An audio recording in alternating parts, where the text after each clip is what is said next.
मी असा एक वेगळा प्रश्न प्रणिती तुला विचारणार आहे. तू सभागृहात 2009 साली निवडून आली, त्यानंतर वेगवेगळे विषय देखील तू मांडले आणि सभागृहात तू आल्यानंतर साधारणपणे मागच्या कालावधीत 2 मुख्यमंत्री बघितलेस. आता मी मुख्यमंत्री झालो.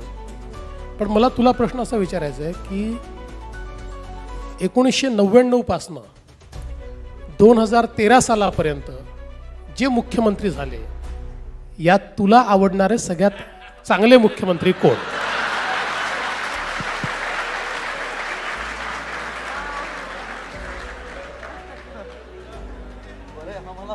ते सगळे 1999च्या आधी होते दादा.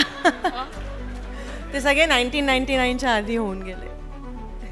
पण दादा, टू आन्सर युअर क्वेश्चन, सगळे मुख्यमंत्री हे पॉलिटिकल आन्सर देत नाही आहे, पण सगळ्या मुख्यमंत्र्यांकडे आम्ही आदराने बघत होतो. त्यांच्याकडून सगळ्यांकडून बरंच काही शिकण्यासारखं होतं. प्रत्येकाची काम करण्याची स्टाईल ही वेगळी होती आणि ती आम्ही अब्झॉर्ब करण्याचा प्रयत्न केला. ऑफकोर्स तरुण मुख्यमंत्र्यांकडे बघण्याची एक जास्त आवड होती आणि तुम्हाला आम्ही दोन्ही रोल्स बजावताना बघितले दादा. तुम्ही सगळे आम्हाला इन्स्पायर करून गेलात, एवढंच. I think all of us वर व्हेरी इन्स्पायर्ड. थँक्यू.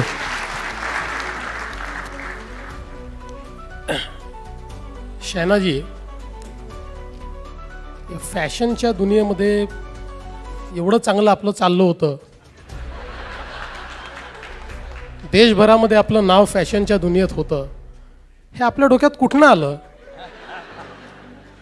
की राजकारणामध्ये यायचं, रोज एवढी कटकट, रोज कॅमेरासमोर जायचं, कोणीतरी काहीतरी स्टेटमेंट देतं, आपण डिफेंड करत राहायचं, हे आलं कुठनं डोक्यामध्ये? खरं सांगू का, माझे वडीलचे मित्र होते नितिन गडकरी, आणि नितिन जी हमारे घर पे आते थे और मेरे पिताजी हमेशा बोलते थे कि this is the model leader. And most people who know in this audience know that my father was friendly with all the people in the opposition except the BJP, and I joined the BJP.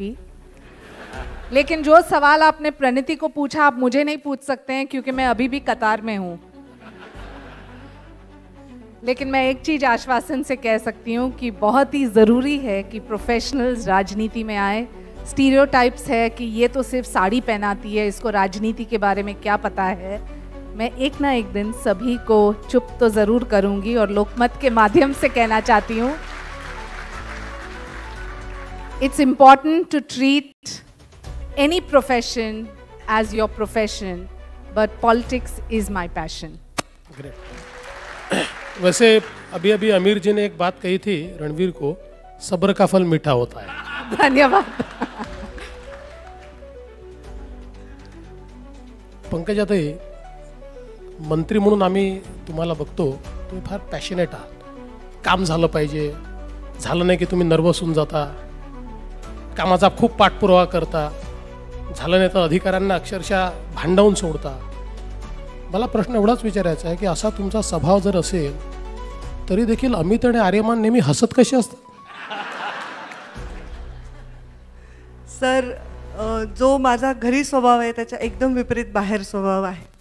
कारण जेव्हा तुम्ही घरी deal करता तेव्हा तुम्ही इमोशन्सनी deal करता, आणि जेव्हा तुम्ही बाहेर डील करता तेव्हा तुम्ही प्रोफेशनली एखाद्या गोष्टीवर डील करता. त्याच्यामुळे आपण एखादं काम जेव्हा त्याचा पाठपुरावा करत असतो ते स्वतःसाठी नसतं. घरात जे असतं ते स्वतःसाठी असतं, तर आपण ते सॅक्रिफाय करू शकतो.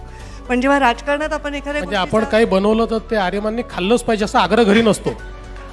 नाही, मी खूप सुंदर स्वयंपाक करते सर, मी तुम्हाला केव्हाची इन्व्हाइट करते, पण तुम्हाला वेळ मिळत नाही. पण बाहेर जेव्हा आपण काम करतो तेव्हा ते आपल्यासाठी नसतं आणि आपण खूप लोकांसाठी प्रतिनिधित्व करत असतो. त्यामुळे त्याचा पाठपुरावा करून ते काम तडीला नेणं, ह्या अशा मुशीतच मी वाढलेली असल्यामुळे कुठलंही काम हे पूर्ण झाल्याशिवाय मला चैन पडत नाही.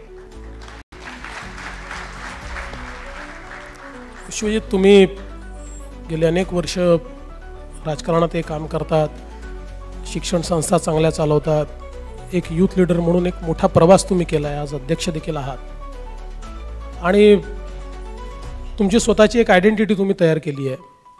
जरी आपले वडील पतंगरावजी हे एक मोठे नेते आहेत, पण मला तुम्हाला एकच प्रश्न विचारायचा आहे की इतकी वर्ष सातत्याने पतंगरावजी निवडून येतात, त्यांची पॉप्युलरिटी काही कमी होत नाही, सातत्याने ते निवडून येतात. कधीतरी तुम्ही त्यांना प्रश्न विचारला मेरा नंबर कब आएगा?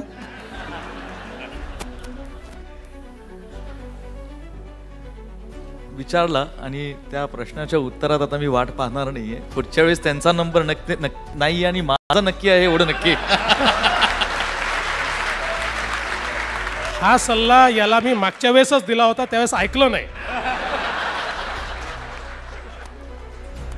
मी ऐकलं होतं, आमच्या वडिलांनी ऐकलं नाही.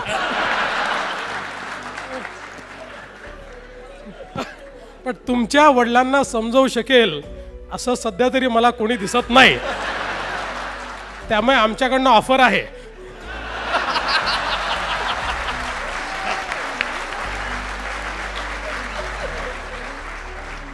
दादा, ऑफरसाठी मनापासून धन्यवाद, पण रक्तात काँग्रेस आहे, काँग्रेस कधी सोडणार नाही.